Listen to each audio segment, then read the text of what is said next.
2 বছৰৰ পৰা এটা সমস্যাত ভুগি আছোঁ। আমাৰ জৰাং পথাৰ, উত্তৰ লস্কৰ পথাৰ, দক্ষিণ লস্কৰ পথাৰ আৰু ভীমৰ আলি, এই প্ৰায় 7খন গাঁও আছে এইটো এলেকাত। আৰু 7খন গাঁৱৰ মানে যিবিলাক মানে খেতি পথাৰ আছিল, চব খেতি পথাৰ মানে কৃত্ৰিম বানে ডুবাই পেলাইছে।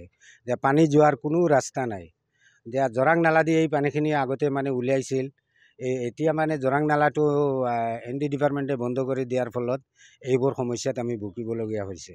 গতিকে আমি বহুত আবেদন নিবেদন কৰিছোঁ, আমি বহুত কিবা কিবি কৰিছোঁ, কিন্তু কোনোফালে গৈ আমাৰ কোনো সুফল পোৱা নাই। এতিয়া আমাৰ মানে অকল গড় বিটিয়ে বাচি আছে, আৰু বৰষুণ হ'লে আমাৰ গড় বিটিও ডুবাই পেলাব।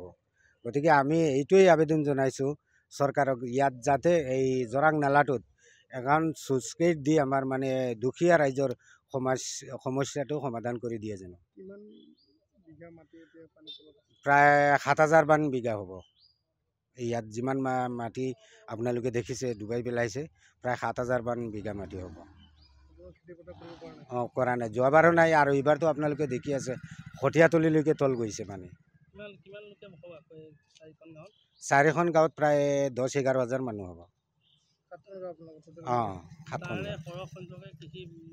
সৰহ সংখ্যকে কৃষিৰ ওপৰত নিৰ্ভৰ, চব কৃষিজীৱী মানুহ। আৰু আমাৰ ইয়াত কোনো ব্যৱস্থা নাই, আমাৰ মানে দুখীয়া ৰাইজ। আৰু আগতে বানপানী খাইছিল, এতিয়া বানপানীৰ পৰা অলপ মানে হ্ৰাস পাইছোঁ, কিন্তু এতিয়া যে আমাৰ খেতি পথাৰ বিনষ্ট হৈ আছে, এইটোৰ কাৰণে মানে বৰ অসুবিধাত পৰি আছোঁ।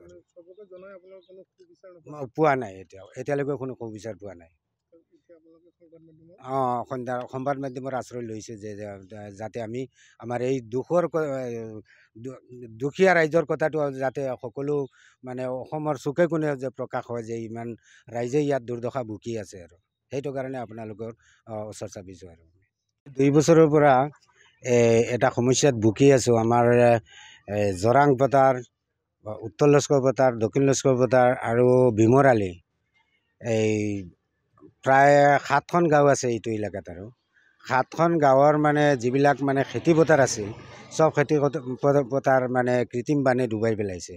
যে পানী যোৱাৰ কোনো ৰাস্তা নাই। যে জৰাং নালা দি এই পানীখিনি আগতে মানে উলিয়াইছিল। এতিয়া মানে জৰাং নালাটো ND ডিপাৰ্টমেণ্টে বন্ধ কৰি দিয়াৰ ফলত এইবোৰ সমস্যাত আমি ভুগিবলগীয়া হৈছে।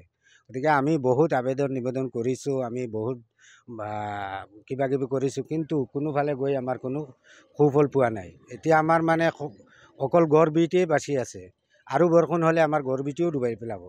গতিকে আমি এইটোৱেই আবেদন জনাইছোঁ চৰকাৰক, ইয়াত যাতে এই জৰাং নালাটোত এখন চুইচ গেট দি আমাৰ মানে দুখীয়া ৰাইজৰ সমস্যাটো সমাধান কৰি দিয়ে যেন।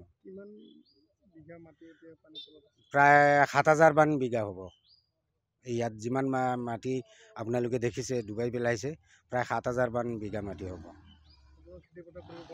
কৰা নাই, যোৱাবাৰো নাই, আৰু এইবাৰতো আপোনালোকে দেখি আছে কঠীয়াতলীলৈকে তল গৈছে মানে। 4খন গাঁৱত প্ৰায় 10-11 হাজাৰ মানুহ হ'ব।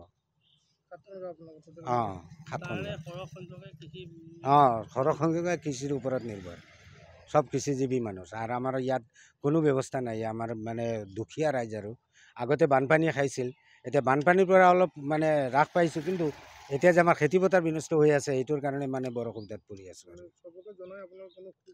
আৰু পোৱা নাই, এতিয়ালৈকে কোনো সুবিচাৰ পোৱা নাই। সংবাদ মাধ্যমৰ আশ্ৰয় লৈছে যে যাতে আমি আমাৰ এই